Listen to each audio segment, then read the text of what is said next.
నమస్తే. ప్రస్తుతం మనం ఉస్మానియా యూనివర్సిటీ ఆర్ట్స్ కాలేజ్ వద్దున్నాం. సో, రాష్ట్రంలో జరుగుతున్న రాజకీయ పరిణామాలు ఇటు చూసుకుంటే బీసీలకు సంబంధించి ఇటు కాంగ్రెస్ ప్రభుత్వం ఏమో ఢిల్లీలో పోయి మేము ధర్నా చేస్తామని చెప్తా ఉంది. ఇటు ఒకవైపేమో బీజేపీ పార్టీ ఇందిరా పార్క్‌లో బీజేవైఎం అధ్యక్షున ఇందిరా పార్క్‌లో ధర్నా చేస్తుంది. ఇంకోవైపు కవితక్క కూడా ఇందిరా పార్క్‌లో 72 గంటలు నిరాహార దీక్ష చేస్తానని చెప్పి తను ప్రకటించిన పరిస్థితి. ఇంకోవైపు ఉస్మానియా యూనివర్సిటీకి సంబంధించి విద్యార్థి నాయకులందరూ కూడా కార్పొరేషన్ పదవులు ఇస్తాము అని చెప్పి ఒక చర్చ కూడా జరుగుతుందని మాట్లాడుతూ వీటన్నిటిపైన మనతో పాటు మాట్లాడడానికి కోటా శ్రీనివాస్ అన్న గారు కాంగ్రెస్ పార్టీ నాయకులు. అన్న నమస్తే అన్న. ఫస్ట్‌గా ఇటు బీసీలకు సంబంధించి 42% రిజర్వేషన్ ఇస్తాము అని చెప్పి దానికి సంబంధించి ఢిల్లీకి పోతా అని చెప్పి మీరు ప్రకటించిన నేపథ్యంలో ఇటు బీజేపీ ఏమో ఇప్పుడు ఇందిరా పార్క్‌లో ధర్నా చేస్తుంది. అలాగే కవిత కూడా ధర్నా చేస్తా అని చెప్పి ప్రకటించారు. ఎట్లా చూడొచ్చు? ఫస్ట్ ఆఫ్ ఆల్ మనం గుర్తుంచుకోవాల్సింది ఏంటంటే తెలంగాణ ప్రజానీకానికి కాంగ్రెస్ పార్టీ ఎన్నికల ముందే హామీ ఇచ్చింది. అవును. ఇలా కాంగ్రెస్ పార్టీ ఇచ్చినటువంటి ఏదైతే బీసీ డిక్లరేషన్, కామారెడ్డి డిక్లరేషన్ ఉందో ఆ డిక్లరేషన్ కట్టుబడి ఇలా 42% చేయడం జరిగింది. ఇది కాంగ్రెస్ పార్టీ చిత్తశుద్ధి. అంటే ఇది తెలంగాణలో ప్రజల పట్ల కానీ, ఈ దేశంలో ప్రజల పట్ల కానీ, ఎస్సీ ఎస్టీ బీసీ మైనార్టీల పట్ల కానీ కాంగ్రెస్ పార్టీ విధానం ఏందనేది చాలా స్పష్టంగా ఇలా ప్రజలు అర్థం చేసుకోవాల్సిన అవసరం ఉంది. అంటే బీసీలకు ఇచ్చిన మాట కట్టుబడి ఇలా బీసీలకు 42% రిజర్వేషన్లకు సంబంధించినటువంటి అది చేయడం జరిగింది. దానికి సంబంధించిన చేస్తే ఈ రోజు బీఆర్ఎస్, బీజేపీ 2 పార్టీలు ఏకమై ఇలా బీసీలకు చేయకుండా అడ్డుకునేటువంటి పని ఇలా వీళ్ళు ఇద్దరు కుట్ర పడుతూ ఉన్నారు. కాబట్టి ఈ కుట్రల్ని ఇలా బీసీ సమాజం, తెలంగాణ యావత్ బీసీ సమాజం అర్థం చేసుకోవాల్సిన అవసరం ఉంది. ఇలా రేవంత్ రెడ్డి గారి నాయకత్వంలో ఇలా చలో ఢిల్లీ కార్యక్రమం ఇచ్చి ఒకవైపు పార్లమెంటు వేదికగా చర్చ జరగాలి, దాంట్లో పార్లమెంట్లో 9వ షెడ్యూల్లో చేర్చాలనే దాని మీద చేర్చి ఇలా బీసీలకు చట్టబద్ధత కల్పించి రిజర్వేషన్లు ఇవ్వాలనేటువంటి స్థానిక సంస్థల్లో, అదేవిధంగా విద్యా ఉద్యోగాలలో 42% అవకాశాలు ఇవ్వాలని ఒకవైపు కాంగ్రెస్ పార్టీ, తెలంగాణ రాష్ట్ర నాయకత్వం, అదేవిధంగా జాతీయ స్థాయిలో ఉన్నటువంటి మా నాయకుడు, మా ప్రీతమ నాయకుడు రాహుల్ గాంధీ గారి నాయకత్వంలో ఇలా ఫైట్ చేస్తూ ఉంటే, వీళ్ళు ఇక్కడ ఉన్నటువంటి బీఆర్ఎస్ పార్టీ కానీ, ఇక్కడ ఉన్నటువంటి కవిత జాగృతి అని చెప్పుకొని తిరుగుతున్నటువంటి కవిత కానీ, వీళ్ళందరూ బీజేపీ పైన ప్రశ్నించకుండా, బీజేపీని మీద పోరాటం చేయకుండా కాంగ్రెస్ పార్టీ మీద వీళ్ళ పోరాటం ఉంటుంది. ఇక్కడ మనం అర్థం చేసుకోవాలి. అంటే మనం వారి మీద ఎవరైతే ఇప్పుడు చట్టంలో పార్లమెంట్లో చట్టం తీసుకురావడం వారి మీద కాంగ్రెస్ పార్టీ పోరాటం చేస్తుంటే, వీళ్ళు ఎదురుదాడి ఇక్కడ కాంగ్రెస్ పార్టీ మీద చేస్తున్నటువంటి పరిస్థితి. మరోవైపు బీజేపీ గతం నుంచెల్లే బీసీల వ్యతిరేక పార్టీ. ఎందుకంటే ఇలా మండల ఉద్యమం జరిగినప్పుడు ఇలా బీజేపీ పార్టీ ముఖ్యంగా బీసీ సమాజం గుర్తుంచుకోవాల్సింది, భారతీయ జనతా పార్టీ అనే పార్టీ పక్కా బీసీల వ్యతిరేకి, దళిత వ్యతిరేకి. ఎందుకంటే ఇలా మండల ఉద్యమం చేస్తున్నప్పుడు, బీసీలకు రిజర్వేషన్ల కోసం మండల ఉద్యమం నడిచినప్పుడు దానికి వ్యతిరేకంగా కమండల ఉద్యమాన్ని తీసిందే బీజేపీ ఉన్నటువంటి సంఘ్ పరివార శక్తులన్నీ కలిసి ఇలా అద్వానీ నాయకత్వంలో వాళ్ళు రథయాత్రలు చేసినటువంటి దుర్మార్గుల పార్టీ అది. మరి అట్లాంటి పార్టీ ఇలా అదే లక్షణాలను ఇప్పటికీ ఇంకా కొనసాగించుకుంటూ ఇలా బీసీల రిజర్వేషన్ 42% రిజర్వేషన్ అడ్డుకునేటువంటి పరిస్థితి. ఇలా బీజేపీ రాష్ట్ర అధ్యక్షుడు రామచంద్రరావు అదే ప్రకటన చేస్తాడు. ఇలా బీజేపీ నాయకులు కూడా అదే మాట్లాడతారు. సీనియర్ అడ్వకేట్ ఉన్న రామచంద్రరావు డైరెక్ట్ చెప్పారంటే 9th షెడ్యూల్ అసలు చేర్చేదే లేదు అని చెప్పి, అసలు ఎట్లా చేర్చుతారని చెప్పి ఈ విధంగా కూడా వ్యాఖ్యలు చేశారు. ఇలా రామచంద్రరావుని అడుగుతా ఉన్నాను, అవునా రామచంద్రరావు, మరి ఏడవనుకున్నావా ఈడబ్ల్యూఎస్ తీసుకొచ్చినప్పుడు? ఇలా సూటిగా ఒక బీసీ బిడ్డగా, కరీంనగర్ బిడ్డగా, ఈ ఉస్మాన్ యూనివర్సిటీ బిడ్డగా నేను అడుగుతా ఉన్నా, తెలంగాణ బిడ్డగా ఏడవనుకున్నా ఈడబ్ల్యూఎస్ తీసుకొచ్చినప్పుడు ఈడబ్ల్యూఎస్ కోసం ఎన్ని పోరాటాలు జరిగినాయి? ఈడబ్ల్యూఎస్ కోసం ఏమైనా రౌండ్ టేబుల్ జరిగిందా? కనీసం రౌండ్ టేబుల్ సమావేశం జరిగిందా? ఈడబ్ల్యూఎస్ మాకు ఇంత శాతం రిజర్వేషన్ కావాలని రౌండ్ టేబుల్ జరిగిందా? ఏదైనా పోరాటం జరిగిందా? ఎవరైనా అరెస్ట్ అయ్యిందా? ఏమైనా ఢిల్లీకి పోయి ధర్నా చేసిందా? హుటాహుటిన ఇక్కడ ఈడబ్ల్యూఎస్ బిల్లు పెడతారు, తీసుకొని పోతారు, అక్కడ దాని చట్టబద్ధత కల్పించేస్తారు, ఈడబ్ల్యూఎస్ రిజర్వేషన్లు అమలు పరుస్తారు 10%. అది స్టేక్ హోల్డర్ తీసేది ఎత్తేసిలుగా వాళ్ళే. దానికి మాత్రం ఎలాంటి అడ్డంకులు ఉండవు, ఎలాంటి అవి ఉండవు, అన్ని మినహాయింపులు చేసుకుంటూ వెళ్ళిపోతారు. కానీ బీసీల విషయం వచ్చేసరికి, మెజారిటీ ప్రజలు బీసీ విషయం వచ్చేసరికి మాత్రం ఇలాంటి కుట్రలు చేస్తూ ఉన్నారు. ఇది తెలంగాణ ఉన్నటువంటి కానీ దేశంలో ఉన్నటువంటి బీసీ సమాజం ముఖ్యంగా దీన్ని గ్రహించాలి. ఎందుకంటే ఈడబ్ల్యూఎస్కి లేని అడ్డంకులు ఇలా బీసీలకు ఎందుకు వస్తూ ఉన్నాయి? ఎందుకు ఎవరి వాటాలు తీసుకుంటే నష్టమైంది అంటున్నాం. ఇలా మా ప్రీతమ నాయకుడు రాహుల్ గాంధీ గారు చెప్తా ఉన్నారు, మేమెంతో మా వాటంతా అని చెప్తా ఉన్నారు. కామ్రేడ్ మారోజు నాడు చెప్పిండు. ఇలా మా రాహుల్ గాంధీ గారు ఇలా అదే స్థాయిలో ఒక సమాజంలో ఒక విప్లవం తీసుకురావడం కోసం, ఇలా సామాజిక విప్లవం కోసం మా నాయకుడు పోరాడుతూ ఉన్నాడు. పార్లమెంటు వేదికగా మీరు మాట్లాడుతున్నటువంటి మాటలు చూస్తూ ఉన్నారు. తన నిజాయితీని, తన చిత్తశుద్ధిని పార్లమెంటు వేదికగా ఇలా ప్రభుత్వాన్ని ప్రశ్నిస్తూ ఉన్నాడు. ఇది ఇంకోటి రిజర్వేషన్ సంబంధించి 42% మందిలో ముస్లింలు చేర్చు కానీ మేము యాక్సెప్ట్ చేయమని చెప్పేసి దాని సంబంధించి పెద్ద ధర్నా కూడా చెప్తాను ఇప్పుడు ఇందిరా పార్క్లో. అంటే ముస్లింలు చేర్చడం కరెక్ట్ కాదు, 42% ఇవ్వద్దు అని చెప్పి చెప్తాను. బుద్ధి లేని దద్దమ్మ ఆ మంత్రి, ఆయన కేంద్ర హోంశాఖ సహాయ మంత్రి ఎట్లిచ్చినో తెలియదు. వీళ్ళు ఎంతసేపు ఇలా ముస్లింల మీద ఓట్లు వ్యతిరేకతను తీసుకొచ్చి ఈ సమాజంలో హిందువులు ముస్లింలు అనేటువంటి వైరుధ్యాలను సృష్టించేసి దాని మీద రాజకీయ పబ్బం గడుపుకునేటువంటి దళారులు వీళ్ళు బీజేపీ పార్టీ. అంతమించి ఏం లేదు. వీళ్ళు ఎంత ఆదాని అంబానీలకు పెట్టుబడిదారులకు ఇలా వాళ్ళందరూ నీరవ్ మోడీ లాంటి వాళ్ళకి అందరూ దోచిపెట్టడానికి కోసం పనిచేసేటువంటి వాళ్ళు. వీళ్ళు చెప్పేదేమో హిందూ మతం అంటారు, హిందువులు అంటారు. ఈ దేశంలో మెజార్టీ ప్రజలు హిందువులు ఉన్నారా నాయన? మరి నువ్వు అంటున్నావు కదా, బుద్ధి లేని బీజేపీ నాయకులారా 15 లక్షలు ఏమనండి, అందరు హిందువులే కదా, ఎందుకేరు? 2 కోట్ల ఉద్యోగాలు ఇస్తా అన్నారు, ఇవ్వండి. మరి అందరు హిందువులే కదా, మెజార్టీ ప్రజలు హిందువులే కదా, ఇవ్వచ్చు కదా, ఉద్యోగాలు ఇవ్వచ్చు కదా. దాని గురించి ఎవడు మాట్లాడాడు. కానీ ఇలా బీసీలకు రిజర్వేషన్లు వచ్చేసరికి ఏంది, మైనార్టీలు ఉన్నారు దాంట్లో అంటారు. మరి మీ గుజరాత్లో నరేంద్ర మోడీ ముఖ్యమంత్రిగా ఉన్నప్పుడే చేర్చింది కదా, మరి దాన్ని ఏమంటారా బాబు? దాన్ని ఏమంటారు చెప్పాలి. బీహార్లో ఉంది కదా, ఇంకా ఇతర రాష్ట్రాల్లో అమలుపరుస్తూ ఉన్నారు కదా. మరి ఎక్కలేని కొత్త వితండవాదం తీసుకొచ్చేసి ఇలా బీసీలకు సంబంధించిన రిజర్వేషన్లు అడ్డుకునేటువంటి కుట్రకు ఇలా వీళ్ళు మొదటి నుంచి హిందూ ముస్లిం అనేటువంటి వైరుధ్యాలను సృష్టించేసి దీంట్లో గీతలు గీసి ఈ గొడవలు సృష్టించేసి ఈ వివాదంలో బీసీ రిజర్వేషన్లు అమలుపరచకుండా బీసీలకు రాజకీయాలలో అవకాశాలు రాకుండా చేసేటువంటి కుట్రకు ఇలా భారతీయ జనతా పార్టీ, అదేవిధంగా దానికి వంత పాడుతూ బీఆర్ఎస్ పార్టీ వీళ్ళందరూ పాకులాడుతూ ఉన్నారు. ఇదే విషయం పైన అంటే ముస్లింల చేర్చిన మీ పార్టీలు అంటే గుజరాత్లో కావచ్చు, మీరు అధికారం ఉన్న రాష్ట్రాలలో ఉంది కదా అని చెప్పి బీజేపీ పార్టీ నాయకులు కొంతమంది కడితే వాళ్ళు ఏమంటారు, ఇక్కడున్న సామాజిక వర్గం అక్కడ పోతే ఇంకో సామాజిక వర్గం అవుతుంది. అంటే ఇక్కడున్న బీసీలు, ఇక్కడున్న గంగపుత్ర కావచ్చు అలాంటి వాళ్ళు అక్కడికి వెళ్తే ఓసీలు అవుతారు, ఇట్లా ఈ విధంగా చేంజ్ అవుతాయి కదా. సో కాబట్టి అక్కడ ఏం ప్రాబ్లం లేదు, కానీ తెలంగాణలోనే ప్రాబ్లం ఉందని వారు చెప్తాను. తెలంగాణలో ఏం ప్రాబ్లం ఉంది వాళ్ళకు? తెలంగాణలో వాళ్ళకి వచ్చిన ప్రాబ్లం ఏంది? బీసీలు వాళ్ళు మొదటి నుంచి ఇక్కడ ఉన్నటువంటి ఉత్పత్తి కులాలలో వాళ్ళు కూడా భాగమై ఉన్నారు కదా. వాళ్ళు తిండికి లేకుండా మెకానిక్ షెడ్లలో పని చేసుకుంటూ వాళ్ళు ఈ అభివృద్ధిలో, ఈ దేశ అభివృద్ధిలో భాగమైనటువంటి వాళ్ళు కదా. వాళ్ళ సామాజిక వర్గాలు చూసినప్పుడు ఇక్కడ వాళ్ళు బీసీ దాంట్లోనే వస్తారు కదా. కాబట్టే కదా ఈ రాష్ట్ర ప్రభుత్వం ఎప్పటి నుంచో ఈ ఉమ్మడి ఆంధ్రప్రదేశ్ ఉన్నప్పుడు కానీ ఇప్పుడు తెలంగాణ రాష్ట్రంలో కానీ దాన్ని అట్లనే కొనసాగించారు. మరి నువ్వు ఆ రాష్ట్రం గురించి చెప్తున్నావు అంత బాగా, మరి ఈ రాష్ట్రంలో కూడా వాళ్ళ పరిస్థితి దీనమైన పరిస్థితే కదా. ఒక్క చిన్న ఇరుకు గదులలో నలుగురు కుటుంబాలు అలా జీవిస్తూ ఉంటాయి. మరి వాళ్ళ పరిస్థితి దయనీయ పరిస్థితికి కారణం ఎవరు? కాబట్టి ఇట్లాంటి పిచ్చి మీరు ఏదో మీకు ఆపాదించుకొని మీది గొప్ప అని మీరు చేస్తున్నది కరెక్ట్ అనేటువంటి వీళ్ళ ప్రచారం అంతా, విష ప్రచారం అంతా అదే. ఇదంతా వాట్సాప్ యూనివర్సిటీ. ఆ వాట్సాప్ యూనివర్సిటీలో కూడా తయారు చేస్తాడు. దీన్ని ఎట్లా అడ్డుకోవాలనే దాని మీద దీన్ని విస్తృతంగా ప్రచారం చేస్తారు. ఐటీ సెల్ అంతా కూడా దీన్ని ప్రచారం చేసేసి ఇలా మసిపూసి మామిడికాయ చేసేసి ప్రజల్ని గందరగోళపరిచేసి ప్రజల్ని తప్పుదారు పెట్టించడమే బీజేపీ లక్ష్యం.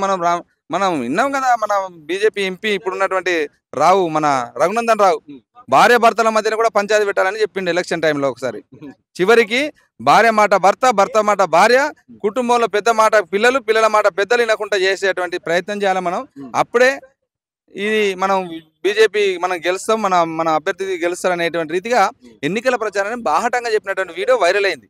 కాబట్టి వీళ్ళ పనే అది, వైరుధ్యాలను సృష్టించేసి గొడవలు చేసేసి ఆ గొడవల పునాది మీద వీళ్ళు రాజ్యం ఏలాలనుకుంటారు. రాజ్యం ఏలుతూ మొత్తంగా ఈ మెజారిటీ ప్రజలైనటువంటి హిందువులను ఇలా వాళ్ళు మొత్తంగా దేశాన్ని మొత్తం అమ్మేసుకున్నారు. సో ఇప్పుడు ప్రభుత్వ రంగ సంస్థలన్నింటినీ కూడా అమ్మేసేసి ఇలా ప్రైవేట్ పరం చేసేసి ఇలా ఆదాని అంబానీలకు కట్టబెడతా ఉన్నారు. చాలా స్పష్టంగా అర్థమవుతుంది దేశం అంతా తాకట్టులో పెట్టబడ్డది. కాబట్టి ఇప్పటికైనా మనం చైతన్యమై ఇలా బీసీ సమాజం కానీ, దళితులు కానీ, మైనార్టీలు కానీ, సబ్బండ వర్గాలు చైతన్యమై ఈ భారతీయ జనతా పార్టీ చేస్తున్నటువంటి కుట్రల్ని, అదేవిధంగా దానికి వంత పాడుతున్నటువంటి బీఆర్ఎస్ పార్టీని ఈ రాష్ట్రం నుంచి తరిమి కొట్టకపోతే మనం మరో ప్రమాదంలో పడతాం అనేది సందర్భంగా చెప్తున్నాను. ఇప్పుడు కాంగ్రెస్ పార్టీ అధికారంలోకి వచ్చి 2 సంవత్సరాలు వస్తుంది. సో ఈ నేపథ్యంలో చాలా వరకు కార్పొరేషన్ చైర్మన్ పదవులు ఖాళీగా ఉన్నాయి. అయితే రీసెంట్గా మాకు వచ్చిన ఇన్ఫర్మేషన్ ఏంటంటే ఉస్మాన్ యూనివర్సిటీ విద్యార్థి నాయకులకి కార్పొరేషన్ చైర్మన్ పదవులు కట్టబెడుతున్నారు అని చెప్పి వినిపిస్తాం. సో ఈ నేపథ్యంలో మీ దృష్టికి ఏమైనా వచ్చిందా? అంటే ఉస్మాన్ యూనివర్సిటీ విద్యార్థి నాయకులు మీరు చాలా ఏళ్ళ నుంచి కాంగ్రెస్ పార్టీతో ఉన్నారు కాబట్టి మీ దృష్టికి ఏమైనా వచ్చిందా? సంతోషమే కదా, యూనివర్సిటీ విద్యార్థి నాయకులకు ఇస్తే. గతంలో 10 సంవత్సరాలు బీఆర్ఎస్ పార్టీ అధికారంలో ఉంది. అంటే తెలంగాణ ఇచ్చిన పార్టీ కాంగ్రెస్ పార్టీ అయినప్పటికీ ఇలా అప్పుడున్నటువంటి పరిస్థితుల దృష్ట్యా ఇలా ప్రజలను సెంటిమెంట్ తోటి తెలంగాణ వాదాన్ని అడ్డు పెట్టుకుని అప్పుడు కేసీఆర్ అధికారంలోకి వచ్చిండు. అధికారం అంటే ప్రజలు కూడా నమ్మిళ్ళు, అరే తెలంగాణ కోసం కొట్లాడినగా ఇస్తే ఏమైనా బాగు చేస్తారేమో అనుకున్నారు. కానీ 10 ఏళ్ల పాలనలో 100 ఏళ్ల విధ్వంసం చేసిపోయింది కేసీఆర్. ఆ విధ్వంసానికి ప్రతిఫలమే ఇలా గద్దె దించి ఫామ్ హౌస్లో కూర్చుండబెట్టినటువంటి పరిస్థితి ఉంది. కాబట్టి దాంట్లో ఇలా తెలంగాణ రాష్ట్ర సాధనలో మాలాంటి వాళ్ళం ఉన్నాం. తెలంగాణ రాష్ట్రాన్ని సాధించుకున్న నాలాంటి వాడి మీద 136 కేసులు, ఇలా 5 సార్లు జైలు జీవితం గడిపినటువంటి చరిత్ర నాకు ఈ రాష్ట్ర ఏర్పాట్లు నా పాత్ర ఉంది, నా త్యాగం ఉంది. కాబట్టి నాలాంటి వాళ్ళకు ఇంకా మిగతా మిత్రులు సోదరులు కూడా చాలా మంది ఉన్నారు కదా యూనివర్సిటీలో. అంటే బీఆర్ఎస్ పార్టీలో పోకుండా, బీఆర్ఎస్ పార్టీకి లొంగకుండా, బీఆర్ఎస్ పార్టీ వేధించినా కూడా లొంగకుండా పోరాడినాం. మళ్ళీ తర్వాత సాధించిన తెలంగాణలో కూడా బీఆర్ఎస్ పార్టీ విధానాలు, తప్పుడు విధానాలు, ప్రజా వ్యతిరేక విధానాలను ప్రశ్నించినందుకు నాలాంటి వాడి మీద ఊపా కేసులు పెట్టి 9 ఊపా కేసులు పెట్టి జైల్లో సంవత్సర కాలం నిర్బంధించింది. అంటే అత్యధిక కాలం జైలు జీవితం గడిపినటువంటి వాడిని నేను. తెలంగాణ వచ్చిన తర్వాత కూడా, తెలంగాణ ఉద్యమంలో జైలు జీవితం గడిపినాం. తెలంగాణ రాష్ట్రం వచ్చిన తర్వాత కూడా ఇలా ఊపా లాంటి కేసులు, రాజద్రోహం లాంటి కేసులు పెట్టేసి ఇలా రాజులు లేరు, రాజ్యాలు లేరు, కానీ రాజద్రోహం కేసులు పెట్టి మా మీద ఇలా మమ్మల్ని ఇలా చాలా మంది సోషల్ మీడియా చూస్తూ ఉన్నాం. ఏదో చిన్న చిన్న కేసులు పెడితే దాన్ని నోటీస్ తీసుకొని దాన్ని పెద్దగా కాంగ్రెస్ ప్రజాప్రభుత్వం నిర్బంధం విధిస్తుంది అని పెద్ద షో చేస్తూ ఉన్నారు. బాబు, నిర్బంధం అంటే అది కాదురా బాబు.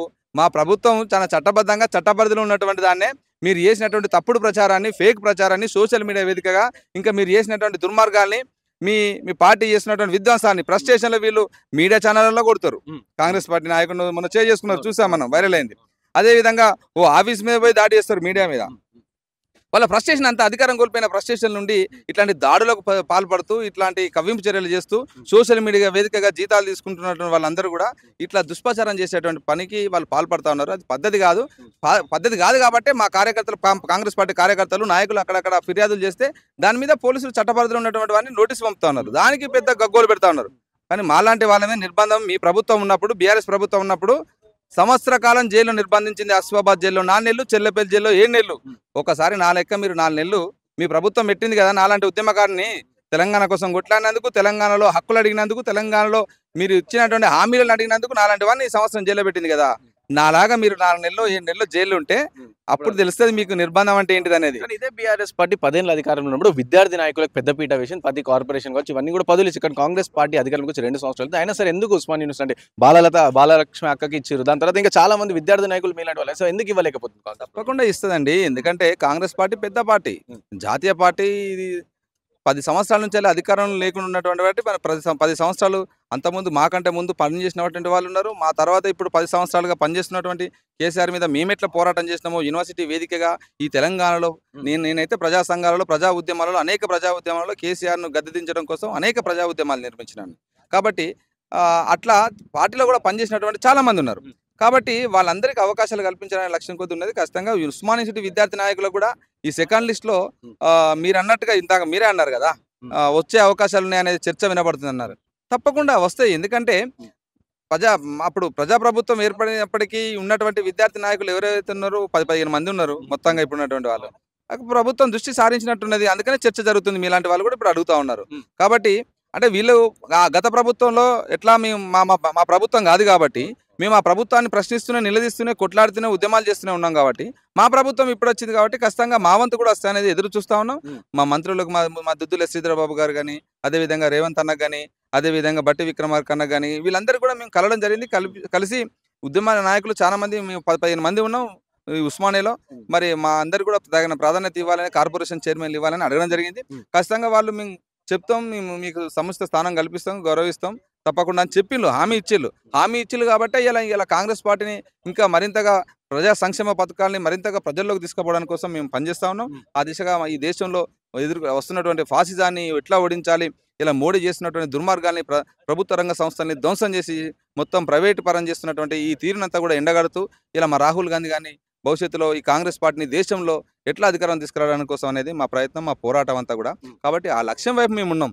మమ్మల్ని గుర్తించే పని కాంగ్రెస్ పార్టీ పెద్దలది ఉంటుంది, మా రేవంత్ అనేది ఉంటుంది, మా శ్రీధర్ బాబు సార్ గారిది ఉంటుంది, అదేవిధంగా మా బట్టి విక్రమార్క అనేది ఉంటుంది. ఇట్లా మా పార్టీ పెద్దలు తీసుకుంటారు. మమ్మల్ని ఎట్లా గుర్తించి మమ్మల్ని ఎట్లా గౌరవించాలనేది మా పార్టీ పెద్దలు చూసుకుంటారు. మా పని ఏంది, ఈ దేశంలో వస్తున్నటువంటి, ఈ దేశవ్యాప్తంగా బీజేపీ చేస్తున్నటువంటి అరాచకాలు, దుర్మార్గాలు, అదేవిధంగా ప్రభుత్వ సంక్షేమ పథకాలు తీసుకొని ముందుకు పోతా ఉంటే, ప్రజలకు మంచి చేస్తూ ఉంటే వాటిని అడ్డుకోవడం చేస్తున్నటువంటి ఈ బీఆర్ఎస్ చేస్తున్నటువంటి కుట్రల్ని ఇలా దీక్షలు అంటున్నారు, దొంగ దీక్షలు. మరి నేను ఒకటే అడుగుతాను, మీకు కూడా మీరు జర్నలిజంలో ఉన్నారు కదా, మరి అధికారంలో 10 ఏళ్ళు ఉన్నప్పుడు ఎందుకు పూలే విగ్రహం గుర్తుకు రాదు? ఎందుకు బీసీలకు 30% పైగా ఉన్నటువంటి వాళ్ళని తీసుకొచ్చి 23% చేసినప్పుడు మరి అప్పుడు ఏం చేసేళ్ళు మీరు? బీసీల మీద అప్పుడు ప్రేమ ఏమైంది? అప్పుడు ఎందుకు మీరు బీసీలు గుర్తు రాలేదు? కాబట్టి ఇవన్నీ దొంగ నాటకాలు, దొంగ దీక్షలు. నాకు తెలిసి నేనేమనుకుంటా అంటే, చాలా మంది మన తెలంగాణలో కొంత భక్తి భావం ఉన్నటువంటి వాళ్ళు ఉంటారు కాబట్టి వాళ్ళు ఫాస్టింగ్ చేస్తూ ఉంటారు. అంటే 22 గంటల దీక్ష కూడా అట్లాంటి ఫాస్టింగ్ ఆరోగ్య సూత్రాల్లో భాగంగా ఎవరైనా మరి డాక్టరు అంటే ఆయుర్వేద డాక్టర్ ఎవరైనా సజెస్ట్ చేసి ఉంటారు. ఆ సజెషన్లో భాగంగానే ఈ 72 గంటల దీక్ష చేస్తుంది కానీ బీసీల కోసం కాదనేది చాలా స్పష్టం. ఉమ్. బీసీల కోసం కాదు, బీసీల కోసం వాళ్ళు ఏం చేయలేరు. బీసీలను ఇలా 23% తగ్గించినటువంటి పార్టీ చరిత్ర వాళ్ళ బీఆర్ఎస్ పార్టీది. అదేవిధంగా ఆ బీఆర్ఎస్ పార్టీలో ఉంది కదా కవిత. ఈ రోజు ఏదో వాళ్ళని మీడియా అంతా వాళ్ళ చుట్టూ తిరగడానికి కోసం ఇలా రాజకీయ డ్రామాలు మాట్లాడుతున్నారు కానీ అవన్నీ వాళ్ళకు చిత్తశుద్ధి లేదు. కాంగ్రెస్ పార్టీ చిత్తశుద్ధి ఉంది.